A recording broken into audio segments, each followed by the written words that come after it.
Assalamu alaikum wa rahmatullahi wa barakatuh. Good evening, everybody.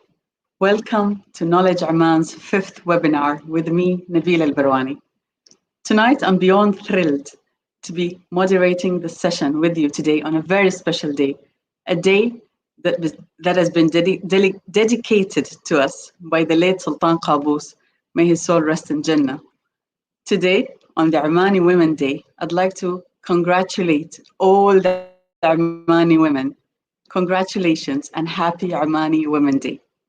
Tonight, we don't stand alone, but we have our mothers, our grandmothers, our great-grandmothers, and those before them.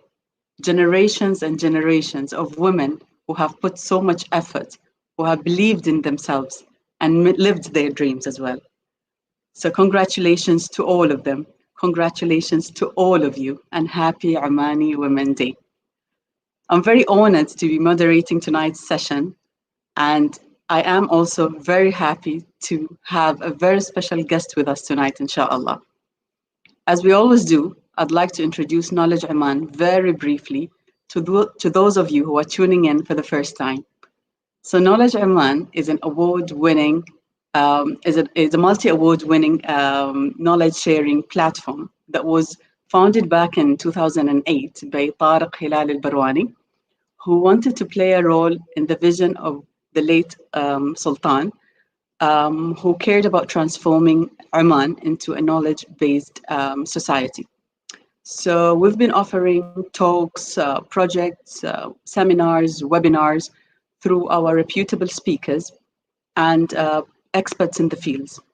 And we've been running series of webinars ever since the pandemic has started. And tonight, inshallah, we have our fifth webinar. Tonight, inshallah, we will have a very special guest all the way from Switzerland. Please join me and allow me to welcome our guest, Ms. Dina Bseso, all the way from Switzerland, the president and founder of Challenge to Change, a platform that aims at helping women transform their challenges into changes and opportunities. Good evening, Ms. Dina. Good evening. Assalamu alaikum wa rahmatullahi wa barakatuh. And I am very thrilled to be celebrating with you today, Omani Women's Day. It's a source of pride and an honor to be here and to celebrate this special day with you. So thank you, and I'd like to thank Knowledge Oman for hosting me and the London Speakers Bureau for giving me the opportunity to speak with you today. Dina, although I know you and many of us know you, but I still would want you to please introduce yourself to our audience. And please, if you could just, highlight a word or a statement that I really like. You had described yourself as a citizen of the world. So please tell us about yourself. Okay, I'll start by saying when people ask me where I am from, I usually say, how long do you have? So I hope we have enough time on this show for me to answer that one specific question. So I am, my father's Palestinian, my mother's Lebanese, but I'm Bahraini and I'm a very proud Bahraini. I grew up in Bahrain. Then I did my university studies in the States. And then I moved back to Bahrain very briefly before moving to Switzerland and living here for the last 25 plus years. Now I have had a career in banking and until a few years ago. And then a few years ago, I've always been extremely passionate about the cause of Arab women since I was very young. And it comes from my own personal experience and my own challenges and the dichotomy and the dilemmas that Arab women face today. So I decided a few years ago to set in 2014, I established Challenge to Change, and then we registered it in 2016 here in Switzerland. So I'm very, very proud to have established this. And what happened is that one day I just walked into my boss's office and I handed my resignation, and I ended a 35-year banking career. And it was the best moment of my life. Today I do what I love, and I love touching women, and this is something that has meant a lot, meant the world to me. MashaAllah. طيب, I'll go back to Bahrain, Palestine, Lebanon, Switzerland, US. Just out of curiosity, does that cause any confusion, or is it the other way around? Absolutely not. It doesn't No? cause any confusion. It's actually, I feel like I'm a sponge. My father, when I was little, said just keep your core, keep your values, keep your pride in being an Arab woman. And for me, Bahrain, Lebanon, or Palestine, we are all one Arab nation, and I feel I don't differentiate. Bahrain is I'm a proud Bahraini and I'm a proud Palestinian. But I believe that what my father taught me when I was little is really be like a sponge, take what's best in other cultures, but don't lose your soul and don't lose your identity. So there's absolutely no conflict there. It's actually completely, if you sort of know how to do it, and I've learned to do it, it's just to basically just get it all to be one nice colorful mosaic. MashaAllah. طيب, challenge to change. Where did that name come from? It came from a saying by Mahatma Gandhi, who Oh, said, okay. be the change you want to see in your life. And I felt that the only way the Arab woman can change her existence, her challenges, is to be that change. So if you want to see change, start with yourself. If you want to change people's reactions to you, you've got to change yourself so that you can change the way they look at you. So in essence, this is the challenge. The challenge is to start with yourself. To start with yourself. طيب, as an educator, I deeply believe in stories, and I believe in the impact stories have on the listeners. And I usually, whenever I want to pass a message, I like storytelling. Now, to me, challenge to change must be having a story, and a very special and dear story to Dina Bseso. So tell me, what is it that, or when was the transformational or the turning point when you decided that, khalas, I don't want the 35 years of banking, and let's start something new. Let me start something that I'm more passionate about and not necessarily money generating. So when was that? How did it happen? Why challenge to change? Actually, I started Challenge to Change. There were two turning points in my life. When I set up Challenge to Change, I was still wearing two hats, and I was actually working very hard because I was still a banker and I had set up Challenge to Change. So I started Challenge to Change from a personal experience that was extremely, it was one of my most difficult moments in my life. And I had reached a very low point psychologically and emotionally. And at that point of despair, I had only two ways: either just to continue sliding, or to get up and face, embrace my vulnerability. And when I went through that, I was very fortunate to come out the other end. And then I realized that there's so many women that may have gone, not me, that have gone through what I've gone through, which is this deep psychological and personal dilemma. And I said to myself that I have to share with these women that they're not alone. Because when you go through personal and psychological and emotional troubles, you feel alone, you feel ashamed, and you feel just isolated. And the most important thing you need to know is that you're not alone. So that was the first step, and that's where I decided to establish Challenge to Change. I said that I need to create a platform where other women can belong and not feel alone, and then at the same time thrive and be the better version of themselves. But what made me go and hand my resignation was another situation where I had already established Challenge to Change over 2, 3 years, but I was still working. And a friend told me that I was I felt I was dragging my feet every day going to the office. I hated what I was doing. And he told me that you're spending 90% of your time doing something you hate and only 10% doing something that you love. So why are you doing this? And I just really reflected for a few days. And I just went in and walked out of a 35-year, very well-paying career. But I've never been happier. So That's good. There are a few words that you had mentioned, and I'd like to stop at them. One is vulnerability. So what does that mean? Vulnerability is that we usually have two sides to us. There's the side that we show. There's the side that I used to show, which is the banker, the successful woman, the honors student, the honors student. But at the same time, there's the side of you that's afraid, that's alone, that sometimes lacks in confidence, that just and we often hide that side. We're often ashamed of that side. And the day I learned to accept that side of me, to embrace it, to understand that you are strong in your vulnerabilities and in embracing them. And it's actually a show of strength rather than a show of weakness. That's when you actually really thrive.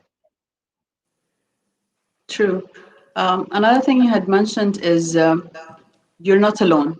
So I assume that when you are at your low time, you just extended your hand and you sought for help. And I think that's a very important message to all women to understand that whenever you need help, seek for help. Yani, there's nothing shameful. There's nothing to be ashamed of. 35 years of successful career, a graduate, a mother, a banker, I mean, whatnot. But yet, when you needed help, you sought for help. Exactly. I think it's very important because the problem with when you have psychological challenges is that it is an invisible condition. So if somebody breaks a leg, you're very happy to sign on their cast or carry the shopping for them or help them cross the street. But when people are suffering from emotional and psychological issues like depression, like anxiety, it's an invisible condition. And often people would tell you, what's wrong with you? Get up, shake it off. This is, why don't you just thank your blessings? You have everything.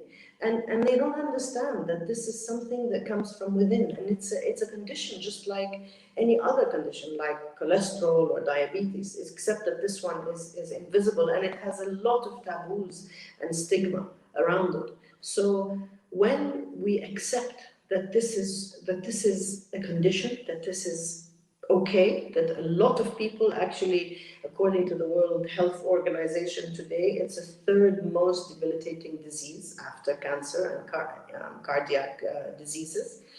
So the minute society accepts that, the family accepts that, then people who suffer from it will not be alone. And they can feel no shame, because it's not just that society shames these people, it's also that they feel ashamed themselves. So the minute you accept it, you embrace that vulnerability and you ask for help. This is what I realized, that what was my biggest point of shame and weakness was actually my biggest badge of courage. Okay, you once said, how can we empower the limbs when the backbone is weak?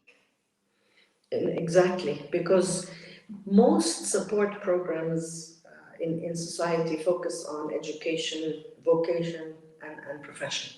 So we teach kids, we teach young women, it's all about teaching them, it's about them going to work and to learn certain vocations.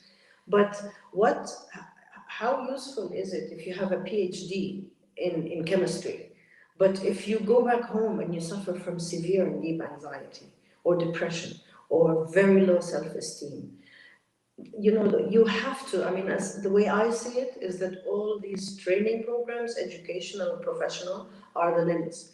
But if you don't have a strong backbone, and the backbone is your own emotional and psychological and mental well-being. If you don't have that strong backbone, then the limbs will be there, but they won't take you anywhere. Yeah. You know what I find challenging as a woman is the fact that so many people rely on us and depend on us. So at work, you are the manager and you're in charge of a team or two or 10. at home you've got kids, you've got a house, you've got family members who also rely and depend on you. So I can imagine times when women feel that I need to pause, I need a break, I just need to reflect, I just need time out. It's very difficult because then you're asking everybody to literally give you a pause, yeah, give you a break, which is شوية difficult because I think there's that sense of guilt that others are depending on you. I think that's very courageous to say, خلاص, now I need a break. Now I need to sit down with myself and take care of me. For me, in many of the workshops that I do with young women, with women in general, I think the concept of self-care, unfortunately, in our society, we confuse self-care with being selfish. Now, I remember when the kids were small, I would steal an hour to go to the hairdresser. Steal. And even in that 1 hour, I felt guilty.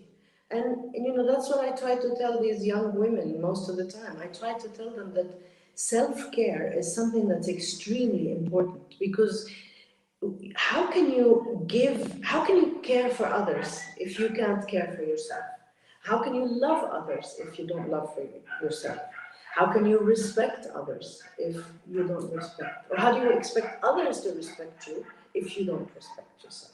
So Okay. self-care, I think, for me, is the backbone of a proper mental and psychological well-being. And once you have that, then it's easier to have a healthy family. And you actually, more importantly, you're setting the example for your children, for your daughters specifically, that it is absolutely okay to take care of Okay. yourself. It's not just okay, it's important, it's primordial. It's something they have to understand, that when you are taking care of yourself, you are actually taking care of them. Would you say it out loud that ya Jama'a, I need time out, I need a break? Yeah. Of course. I mean, in Arabic, there's فاقد الشيء لا يعطيه. He True. who does not have cannot give, or she Yeah. who does not have cannot give. So if you are running on empty, if you're exhausted, you wake up in the morning, you prepare breakfast for the kids, you take them to school, you go into the office, you come home, you have to cook for the family. At the end, if you are running on empty, it will affect your psychological state, your stress level, and then you become edgy with them, and then you become. So, what use are you to your children and to your family if you are running on empty? Yeah, you cannot pour from an empty cup. You're right. Yeah. Exactly. Yeah. You have to fill like a car. You have to fill the tank. You can't let it just run on empty. Otherwise, it'll just break down. And if it breaks down, then it just doesn't. You have to stop to refuel. That's why we take our cars for service. Yes, exactly. Yeah. But we don't take ourselves for service. That's right. طيب, self-care and importance of self-care. I assume that's the reason why when you decided to start Challenge to Change, the first, how can I say that? The first beneficiary you worked with were women from marginalized areas, صح? Yes, absolutely. Yes. Yep. I mean, the Challenge to Change platform is a platform for Arab women. I started with marginalized areas because I just felt these women, the women were in Gaza, in the West Bank, refugee camps in Lebanon, Syrian and Palestinian refugees, because I felt that they were particularly in need of help, and especially just given the life circumstances and those that are affected by conflict. But for me, I think suffering is not something that is exclusive to women in marginalized areas. You can be living in a palace and be suffering from some emotional situations, psychological situations. So my focus and our focus is on Arab women in general. We started in these areas, but our objective is to really expand to the rest of the Arab world. Okay. So let's just say women in marginalized areas have reasons for not taking action as fast as women in areas that are just fine and the economy is perfect and the politics is great and all of that. ولكن again, we see women in countries that are just doing okay or are doing great are also not achieving their fullest potential, which just makes me doubt, what's stopping us as women? What are our blockers? When the society has given us everything, when the country has equipped us with the tools, when we have everything a woman needs in terms of education, in terms of job opportunities, in terms of, I mean, you name it. Yet we're not working, or we're not putting our utmost efforts into achieving or living our dreams. So what, in your opinion, is the blocker? The blocker, again, very simply, is the backbone I spoke about. Because the backbone is about mental health, it's about well-being. So there's a lot. We have residue after residue after residue of cultural and familial and social and psychological and emotional things that have come through generations, which means that by definition, there's a lot of situations where, just maybe as women, and I always start by telling women, please get rid of the victim mentality. We are not victims. We have challenges and we need to surmount these challenges, but we are not victims. Now, there are many things that we've inherited as women from the Middle East, Arab women, Muslim women, in patriarchal society. But these are all things that we can overcome. The most important thing that we need to be aware of is the inner narrative that we tell ourselves. And I think the biggest blockage is what we tell ourselves. You have an example of you're sitting in a meeting or in a classroom and you want to raise your hand, but then you say, no, no, no, no. Something inside you says, no, what, this is a stupid idea, don't. So we just, before saying anything, we put our hands back down. So it's changing the narrative. It's saying no. And it's sometimes we have inside us that 7-year-old in class who, whether we like it or not, was put down somewhere by, a family member, a teacher, and that 7-year-old is still crouching in our head. And we have to tell that 7-year-old, you are enough. You are good enough.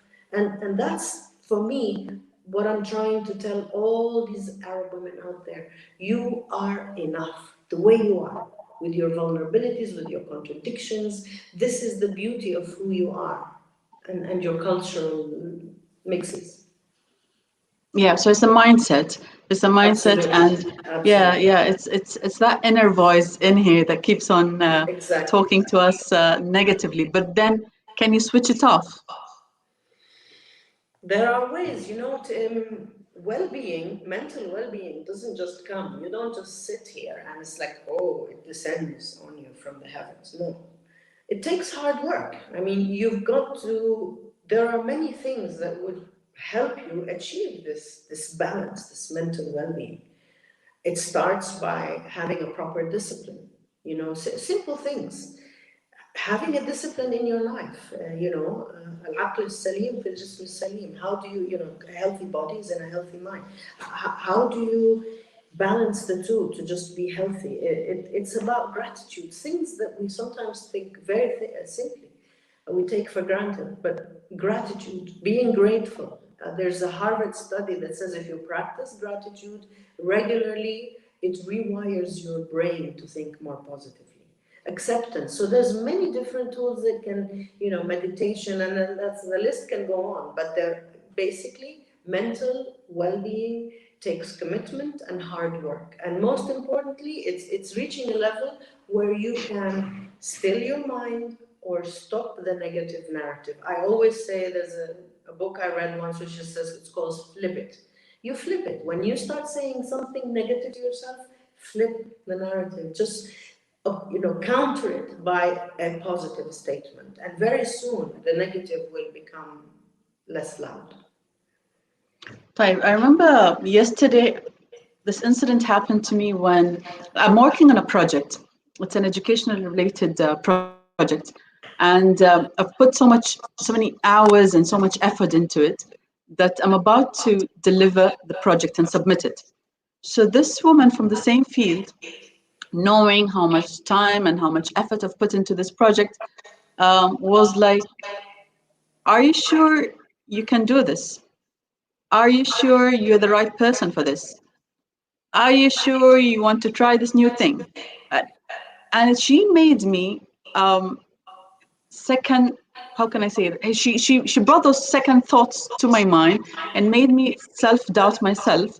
And then, alhamdulillah, because I'm surrounded by good friends, a very positive, alhamdulillah, circle.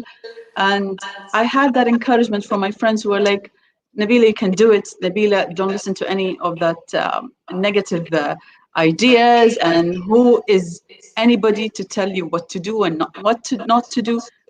And I personally felt that many of the times we women, we are the ones who pull our female colleagues down instead of rising each other up. We are the ones who, I don't know, we are the ones who stand in the way of each other as female, as women. So what do you have to say about that? You're absolutely right. It's sad, but Mm. sometimes a woman's worst enemy is another woman, unfortunately. Yeah. And I couldn't agree with you more. But again, it's about, I was told it's hard work again, but it's not what people tell you or what people think of you. It's about what you let them do to you and how you let Yeah. them influence you. Yeah. So again, this is about strengthening that muscle of self-confidence. Everything in life is a muscle.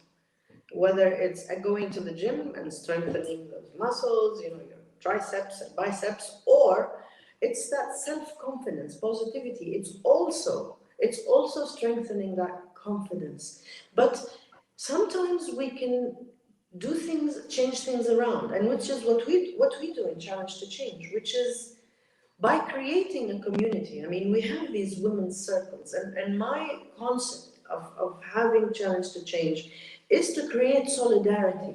And you create solidarity by the circles we hold, by getting the girls to speak in a very, very comfortable, safe, and confidential environment, and then they connect with each other. Creating these groups and this solidarity and this community, and as the community grows, it's all a question of education and awareness again. So rather than the girls, it's about raising awareness so they rise to supporting each other instead of being envious of each other. It's Yeah. education, Yeah. it's awareness, and there are studies again. I mean, what we do, which is just simple circles where we connect girls together, it's group therapy, and there are Yeah. studies that say that group therapy is 4 to 5 times more effective than individual therapy. So in a True. very informal way, these are just gatherings, but they're also group therapy. And the Yeah. objective of them is to just create a sense of belonging and solidarity and a community, a family. And True. when you have True. that family, you've raised their level of Yeah. awareness. Yeah. One thing I also learned is as we self doubt ourselves, someone else has already grabbed that opportunity, and someone else has delivered that speech, or someone else has submitted that project, or someone. So I think women need to have the courage to just step up and try new things and share their voices and just be them. Yeah. Exactly. I mean, sometimes, a lot of this is the way we were brought up, a lot of it could be genetic.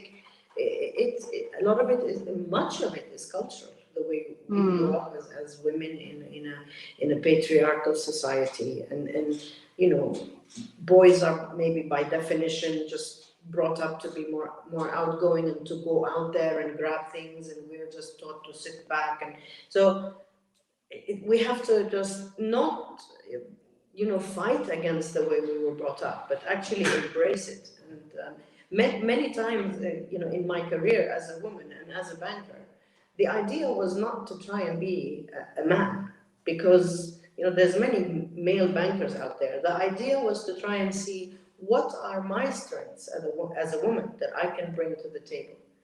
And our strengths as women, we have a lot more empathy. We're team players. We're hard workers. So there are elements that we bring to the table that complement men. So we have to see these traits as strengths and not as weaknesses. True. Someone has just shared a comment here asking you to comment on a statement that says, knowledge leads to wisdom. What do you think about that? Knowledge leads to wisdom. I would say, okay, this is, I'm going to be philosophical because it's a philosophical question. So I think it's Mr. Salim Sadiqi. And I believe that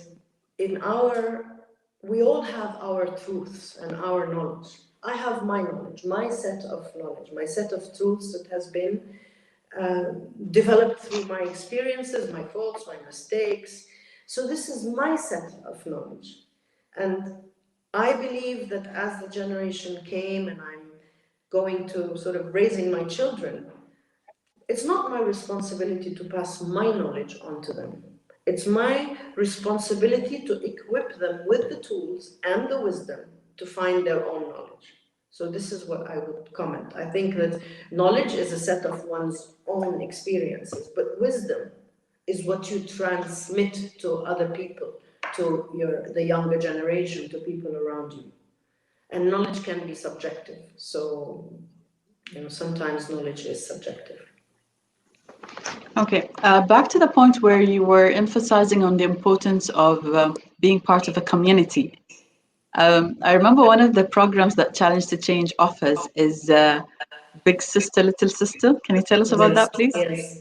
The Big Sister, Little Sister is actually the first program we launched. And the way, just briefly to tell you our vision or our mission is to close the circle. And what do I mean by closing the circle? I'm talking about, we have the 4 E's, which is engage, empower, educate, employ. So engage is to create a community. And then empower was to give them the training and the soft skills to become more confident. Educate is the programs that we are giving them now to become more proficient in the different areas and training programs.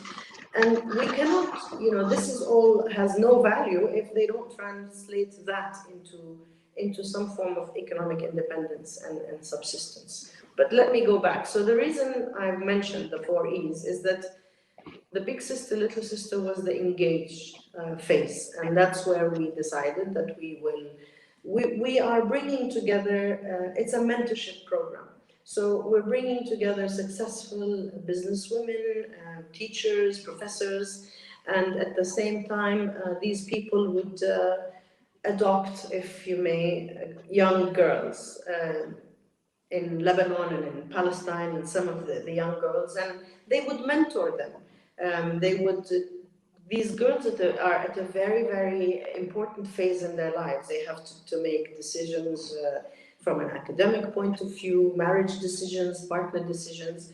And it was a lovely way to have these girls feel that they have a big sister they can talk to, who doesn't actually judge them, who tells them, that they can, that she can share her wisdom. And not really tell them what to do, but get them to find their own knowledge and their own wisdom to take their own decisions. So it's essentially a mentorship program. It's a mentorship program. Okay. So say you don't have a structured program, you don't have a training center or an initiative or a platform like Challenge to Change in a place or in a country that you're in. Is it advisable that girls seek help from just elder girls, elder women? Or can you tell us a criteria of who would represent a big sister? Is it a relative or is it not?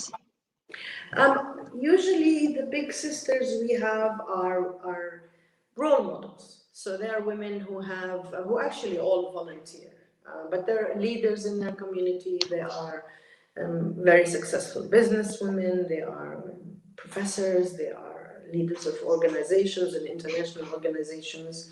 Of course, if you don't have an association like Challenge to Change, there is merit to going to an elderly person. Obviously, it's good that she would be, aware and educated and informed and open-minded. But the most important side of the big sister, little sister, is that the big sister is an independent source. So it doesn't help, is a neutral source. So it doesn't help to go to your mother or to your aunt, because there's a whole, I'm sure they have lots of wisdom to share, but the big sister is completely neutral and independent, and the girl can open up with her without fear of being judged or told what to do.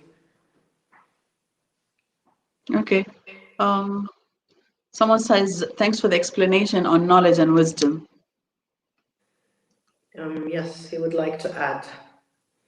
Yeah, thanks for the explanation. Yeah. Okay. So back to challenge. Okay. Today and the pandemic, and in such a time where there's so much uncertainty, Tamam, how would you advise women to challenge their own obstacles, change their current status? How is that even possible when things are just not clear? I always would say it's just a question of, is the glass half empty or half full? Yes, we have a very challenging situation with the pandemic. We're at home, we're locked down, we cannot travel like we do, we cannot go out as much. But there are amazing opportunities that you can do from home. And I just did a talk about the benefits of, like how to sort of be mentally fit during the corona crisis.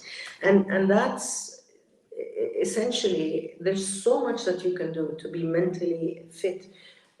So much has gone online now that everything can be done online. You have, so you can stay challenged, because you can think of all the things you wanted to do when you were running crazy, stressful lives and didn't.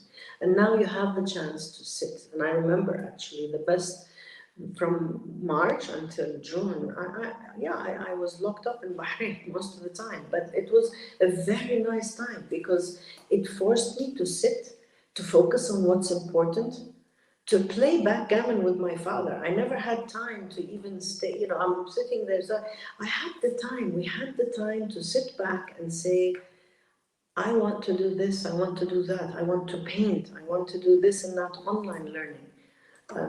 Even exercise, there's so much exercise on YouTube now that you can just, it's how you look at it. And I think even us in Challenge to Change, we have not stopped at all. We continue to offer everything. We've moved online.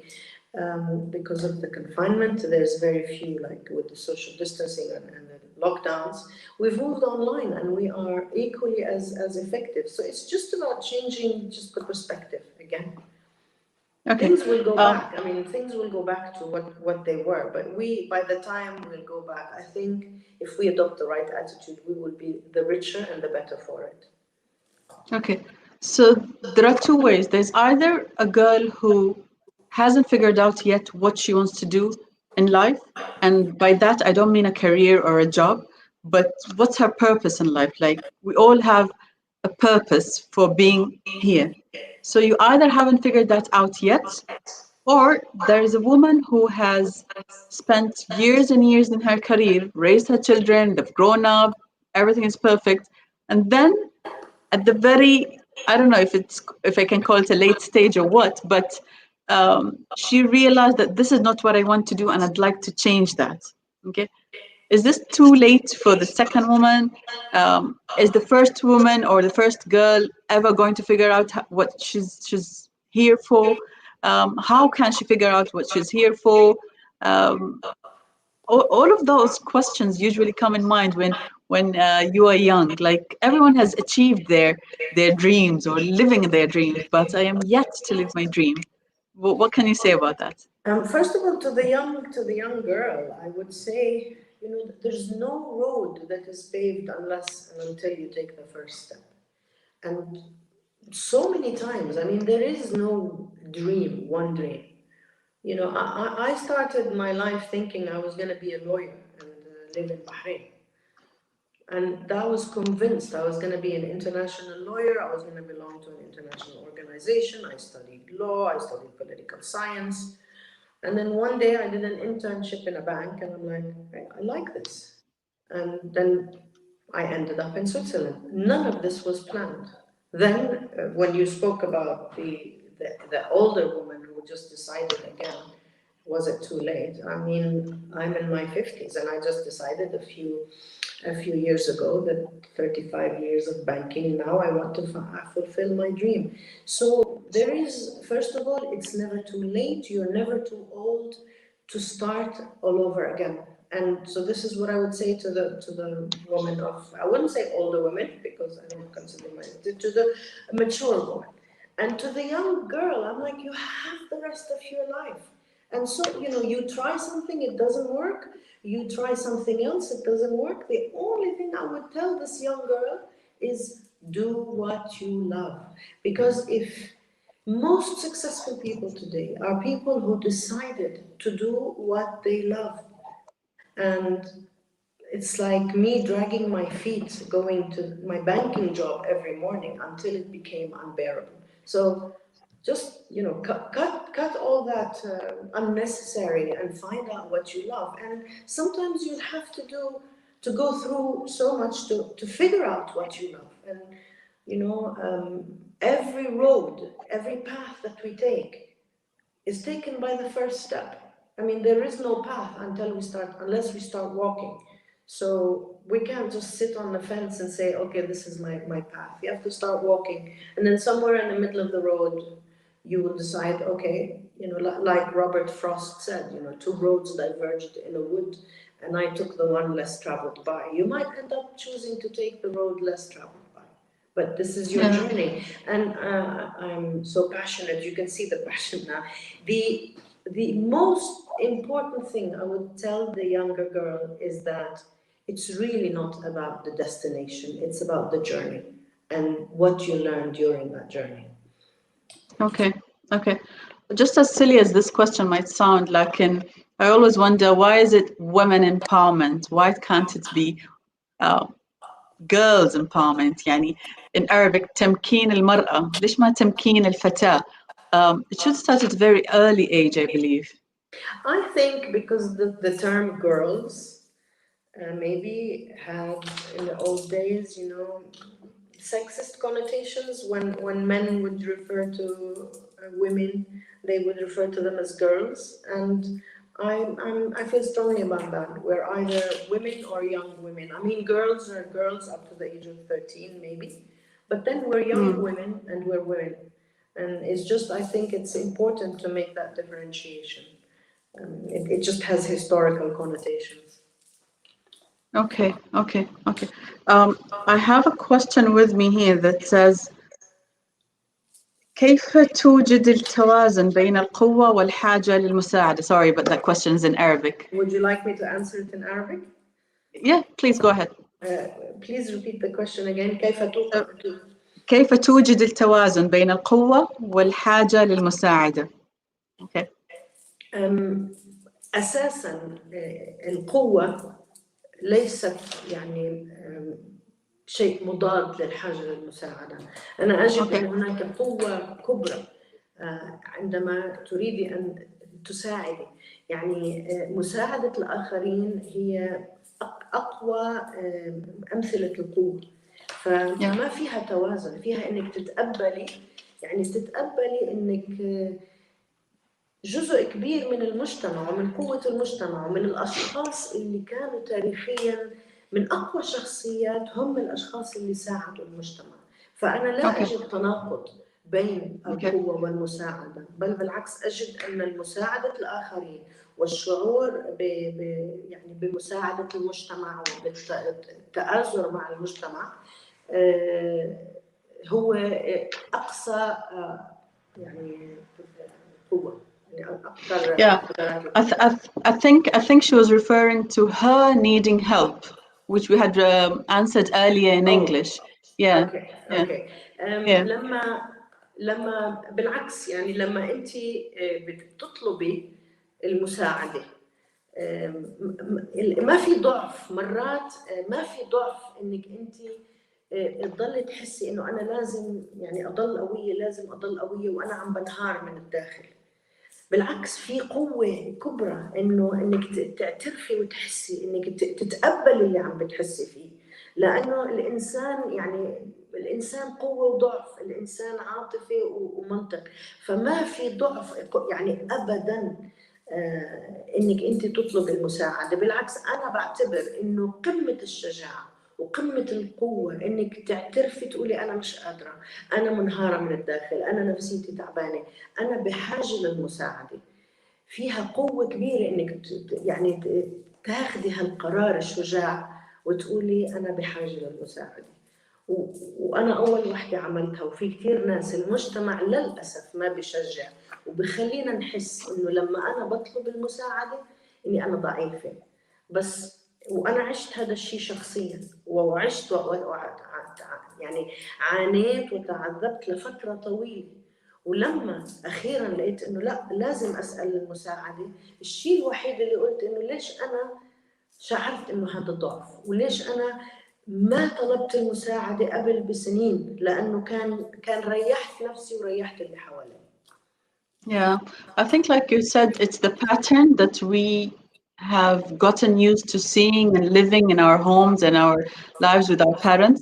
Like I can't even remember a time when it never even happened. In مثلا والدتي sought for help, that she must have sought for help from her sisters, from her mother, from. But for us as kids, we never saw that. We never saw our parents broken or taking a break or any of that, which had put that thing in our heads that no, parents can never take a break.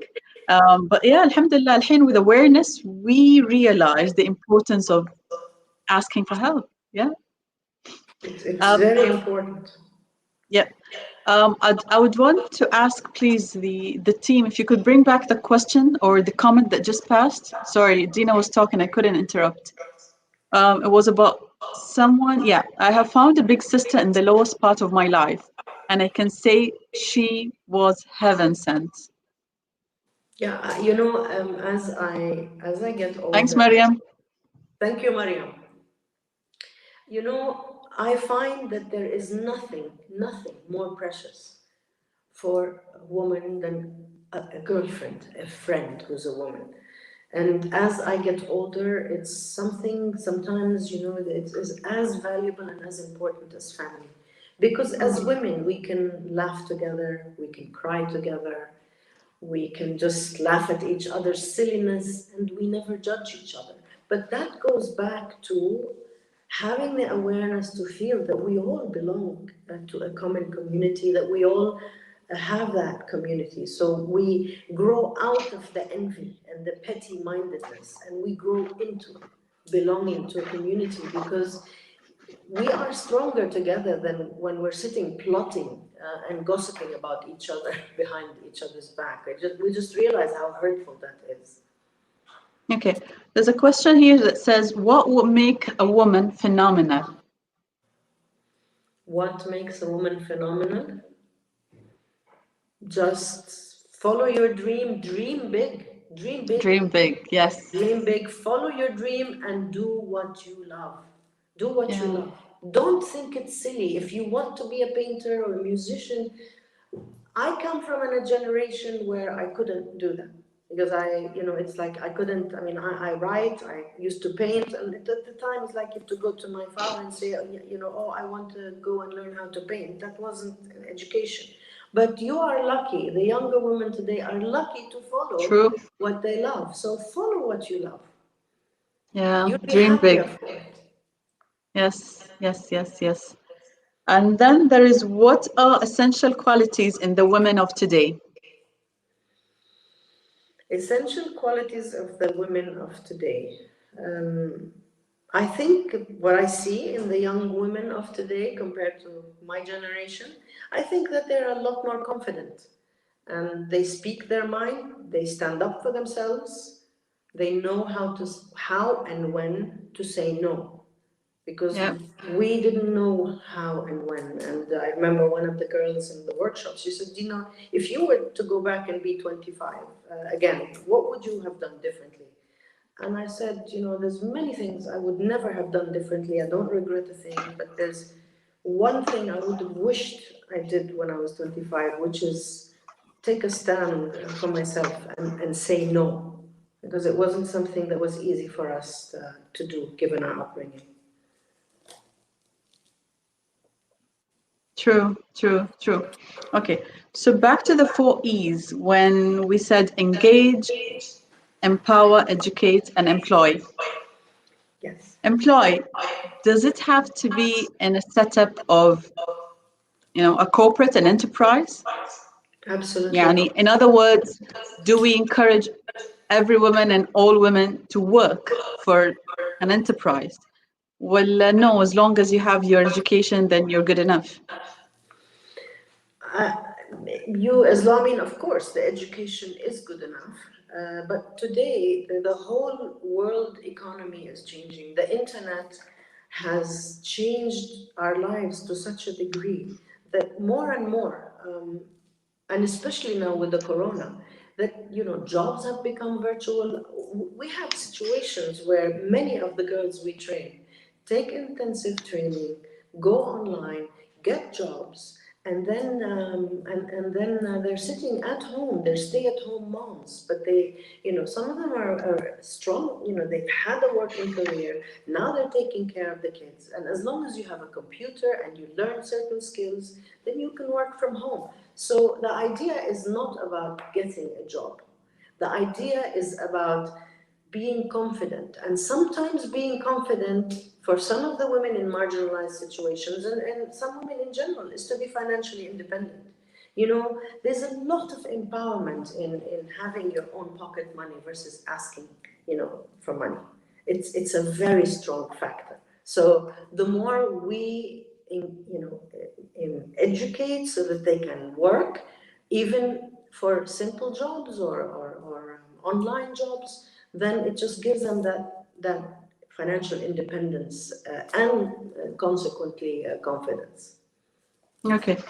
The same question that you were asked, if you were 25 years old again, I would ask if your kids were young again, okay? Would you raise Noor Excuse and me, Omar? my kids are young, so you're making me. Yeah, if they were younger, would you raise the girl the same way you would raise a boy? I already did that, You did Nabila, that. and I realized, you see, again, we've inherited generations of cultural differences between the boy and the girl. And although my mother is a activist, and she wrote about the women's, so I take it from someone, which is my mother, but I still realize that because of the residue of how she was brought up and how her mother was brought up, that I still carried part of the residue. So at some point, the son would get up and go to his room, and me and Noor would sit and clean the kitchen. And I realized that some of that residue was still there. So I decided to break the pattern. And that was 10 years ago when Noor is 26 now. So yes, she was, I think, even more, 12 years ago. And I sat them down and I said, Noor, I owe you a huge apology because I'm sorry, this is something that just came, I guess, with my DNA. But now that I realize it, it's not going to happen anymore. And I was insistent that she and her brother Omar are not, any different. And many times, we compare, all of us in our families. We sometimes compare ourselves to our brothers and like, oh, they're smart, we're not. And and this is something I'm constantly, telling her. And this is, I think, most Arab women compare themselves to our brothers. And it's important to make sure to tell them that they are as strong as equally confident. I remember the other day when you posted in your Instagram account Noor's photo and said Happy International Daughters Day. I thought that was big. Yeah, yeah. And I am very proud of my daughter and my son, both in their individual ways. My daughter, again, Noor is creative. She loves music. She's the most creative person that I mean, of course, she's my daughter, so I can't be objective. But it takes a lot to try and encourage her, especially, I mean, you're taking Noor and then my father's generation, and my father would ask Noor, what are you studying? And she'd say, I'm studying music. And he'd turn and say, but that's a hobby, that's not an education. And it took time to educate my father that no, music is an education. She did music and philosophy, and she's very talented, and she just graduated a master's from Columbia, and now she's in journalism. But yes, she does I've encouraged her, and her father has encouraged her to do what she loves, and it's very important to get your children to do what they love, because that's how they will blossom. That's how they will achieve in life. طيب. Another curious question I have is, would you encourage mothers to take their child or their children from a very early age to a mental health, support? I would first of all, I would raise awareness among the mothers, because it's important for us to be able to see the signs. First of all, you've got to educate the mothers, the fathers, the family to understand that really, when we look today at, as I said again, in the World Health Organization statistics, mental illness is in the top 3 most debilitating illnesses today. So we have to raise awareness at the society level. There's a situation there was a family in the West Bank, and the son, who's I think in his teens, got, he was deeply disturbed. He got suicidal. He had psychosis, and the family was so embarrassed that in the middle of the night they took him to another part of the West Bank, and they were so ashamed that the neighbors know that this kid has psychosis. That would they have been this ashamed if he broke a leg? Or No, if he, of course not. No. But so we need first and foremost to establish awareness about mental health with the mother, with the father. And then, then when they have that awareness, they can see the signs. If the child is isolated, if they're depressed, if they're subdued, then you can say yes. And then there are many other things. There's also creating an environment that will keep the child mentally fit, which is, I go back to the basics, which is having a routine, exercise, not too much social media, all the video games that they spend 12 hours on, weight, all of these contribute to mental wellness. So it's a whole field, but once we have that awareness, and then absolutely, there should be no shame, no taboo. When I was going through my struggles, and frankly, when I hit my lowest point, it's a kind of pain I wouldn't wish on my worst enemy. But my biggest problem was, one, the society, which is like, what's your problem? Look, thank God, look at what you have. And they don't understand that. I just couldn't. روحي صلي. روحي صلي. Go to the gym. Turn the curtains. But it's dark here. You don't know that it's just hard to get out of bed in the morning. But they just don't understand that. And then you start feeling ashamed. So you're like, why am I feeling this way? What's my problem? And the shame is so profound. So I think there's so much work to be done to liberate. I could have a talk just about mental illness itself, and how much it has cost the individual, the family, society, the workplace. And if the sooner we start focusing on it, the healthier society we will be. طيب, is it a cycle that when a woman seeks for mental support or mental health ما بعرف advisor, is it a cycle that once she goes there once, she'll need to go again and again and again? It depends. No, it depends. It depends on the condition. I mean, some people, it's like any other illness. Sometimes if Okay. you have diabetes, you have to take medicine, cholesterol. Okay. It really depends on the condition. I mean, if you are suffering from severe depression, there will be a follow up until. I mean, I'm by no means a psychiatry expert, but I can tell just through my own experience. But Okay. it really depends on the person and the case. Okay. Okay. So now, as we're getting close to the end of the webinar, I want you to please send a message to the Omani women by, please, if you can just tell us stories of some of the graduates of Challenge to Change and how they have changed their lives and challenged the obstacles and the people or the women that they have become today. There's so many success stories. I cannot even begin because Yeah. every day I just see these girls blossom into flowers, and the confidence and the hope and the happiness in their eyes. I am emotional by nature, but every time I see these stories, I have tears in my eyes. But I will mention one story in specific, and this is our girl Huda. And Huda, when I started mentoring Huda as her big sister, Huda comes from a Bedouin community, and Huda was so shy.